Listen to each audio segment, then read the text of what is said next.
Hi everybody, welcome back. In today's tutorial we are going to be sewing a basting stitch. Here we have our piece of material and this is what we previously sewed our straight stitch on. We're just going to prepare this. To do our basting stitch we need to make sure that the stitch length is the largest stitch length that the sewing machine can perform. So we're going to turn our dial to make sure we get the largest stitch, and then we're going to place our material underneath our presser foot and lower the presser foot down. For this one you can again use the material clips if you want to, or you can use the sewing pins to hold the material in place. We're not going to do a back stitch at the start and end of the material because a basting stitch is only a temporary stitch. So once the material's underneath the needle we are ready to start sewing. Before we do start sewing we just need to make sure that our take-up lever is at the top.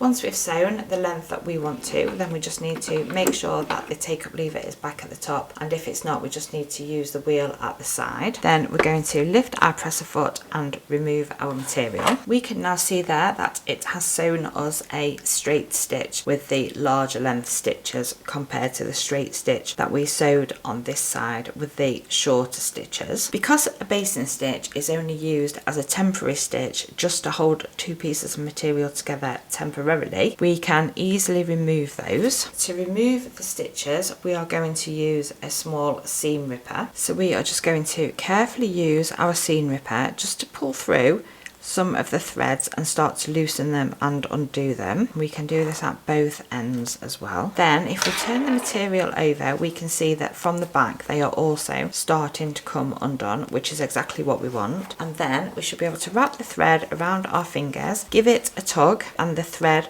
will pull all the way through, undoing all of your stitches. Then if we turn the material over we can just simply unpull all the remaining thread. And that's a really simple way that you can sew a basting stitch which you can use just temporarily to hold together pieces of material. Hope you found this tutorial helpful. If you did, please check out my other Singer Promise sewing machine tutorials in the playlist, and I will look forward to seeing you again in my next video.